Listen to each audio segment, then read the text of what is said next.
अध्याय 17 श्रद्धा के विभाग। अर्जुन ने कहा, हे कृष्ण, जो लोग शास्त्र के नियमों का पालन न करके अपनी कल्पना के अनुसार पूजा करते हैं, उनकी स्थिति कौन सी है? वे सतोगुणी हैं, रजोगुणी हैं या तमोगुणी? भगवान ने कहा, देहधारी जीव द्वारा अर्जित गुणों के अनुसार उसकी श्रद्धा 3 प्रकार की हो सकती है, सतोगुणी, रजोगुणी अथवा तमोगुणी। अब इसके विषय में मुझसे सुनो। हे भरतपुत्र, विभिन्न गुणों के अंतर्गत अपने अपने अस्तित्व के अनुसार मनुष्य एक विशेष प्रकार की श्रद्धा विकसित करता है। अपने द्वारा अर्जित गुणों के अनुसार ही जीव को विशेष श्रद्धा से युक्त कहा जाता है। सतोगुणी व्यक्ति देवताओं को पूजते हैं, रजोगुणी यक्षों व राक्षसों की पूजा करते हैं और तमोगुणी व्यक्ति भूत प्रेतों को पूजते हैं। जो लोग दंभ तथा अहंकार से अभिभूत होकर शास्त्र विरुद्ध कठोर तपस्या और व्रत करते हैं, जो काम तथा आसक्ति द्वारा प्रेरित होते हैं, जो मूर्ख हैं तथा जो शरीर के भौतिक तत्वों को तथा शरीर के भीतर स्थित परमात्मा को कष्ट पहुंचाते हैं, वे असुर कहे जाते हैं। यहाँ तक कि प्रत्येक व्यक्ति जो भोजन पसंद करता है, वह भी प्रकृति के गुणों के अनुसार 3 प्रकार का होता है। यही बात यज्ञ, तपस्या तथा दान के लिए भी सत्य है। अब उनके भेदों के विषय में सुनो। जो भोजन सात्विक व्यक्तियों को प्रिय होता है, वह आयु बढ़ाने वाला, जीवन को शुद्ध करने वाला तथा बल, स्वास्थ्य, सुख तथा तृप्ति प्रदान करने वाला होता है। ऐसा भोजन रसमय, स्निग्ध, स्वास्थ्यप्रद तथा हृदय को भाने वाला होता है। अत्यधिक तिक्त, खट्टे, नमकीन, गरम, चटपटे, शुष्क तथा जलन उत्पन्न करने वाले भोजन रजोगुणी व्यक्तियों को प्रिय होते हैं। ऐसे भोजन दुख, शोक तथा रोग उत्पन्न करने वाले हैं। खाने से 3 घंटे पूर्व पकाया गया, स्वादहीन, वियोजित एवं सड़ा, जूठा तथा अस्पृश्य वस्तुओं से युक्त भोजन उन लोगों को प्रिय होता है जो तामसी होते हैं। यज्ञों में वही यज्ञ सात्विक होता है जो शास्त्र के निर्देशानुसार कर्तव्य समझकर उन लोगों के द्वारा किया जाता है जो फल की इच्छा नहीं करते।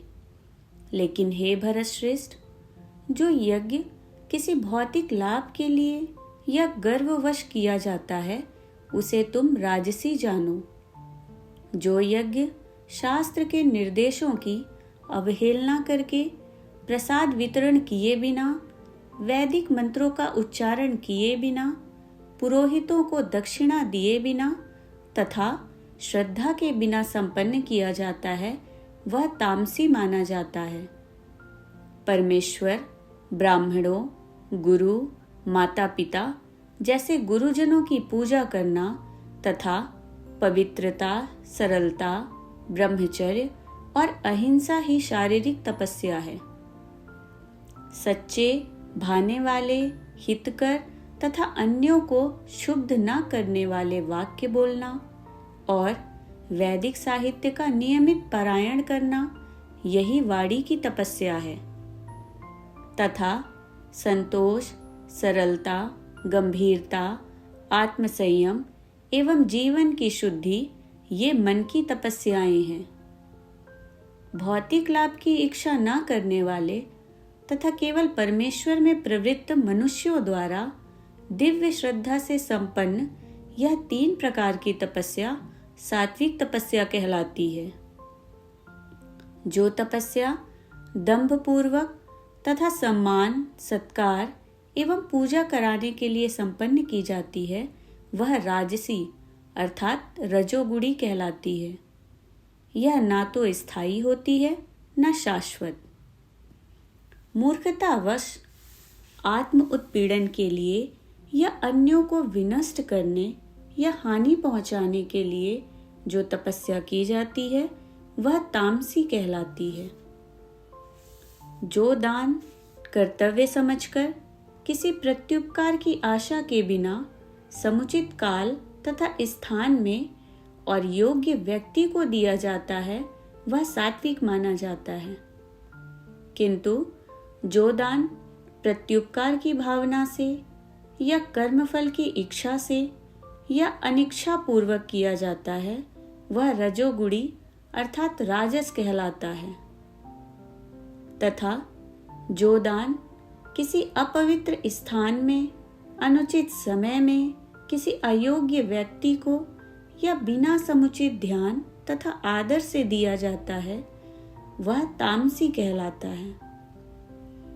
सृष्टि के आदिकाल से ओम तत् सत ये 3 शब्द पर ब्रह्म को सूचित करने के लिए प्रयुक्त किए जाते रहे हैं।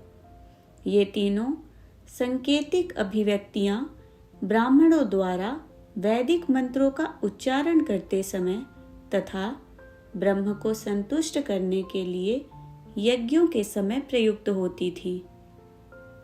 अतएव योगी जन ब्रह्म की प्राप्ति के लिए शास्त्रीय विधि के अनुसार यज्ञ, दान तथा तप की समस्त क्रियाओं का शुभारंभ सदैव ओम से करते हैं। मनुष्य को चाहिए कि कर्मफल की इच्छा किए बिना विविध प्रकार के यज्ञ, तप तथा दान को तत् शब्द कहकर संपन्न करे। ऐसी दिव्य क्रियाओं का उद्देश्य भव बंधन से मुक्त होना है। परम सत्य भक्ति में यज्ञ का लक्ष्य है और उसे सत शब्द से अभिहित किया जाता है। हे पृथापुत्र, ऐसे यज्ञ का संपन्न करता भी सत कहलाता है। जिस प्रकार यज्ञ, तप तथा दान के सारे कर्म भी जो परम पुरुष को प्रसन्न करने के लिए संपन्न किए जाते हैं सत हैं। हे पार्थ, श्रद्धा के बिना यज्ञ, दान या तप के रूप में जो भी किया जाता है वह नश्वर है, वह असत कहलाता है और इस जन्म तथा अगले जन्म दोनों में ही व्यर्थ जाता है।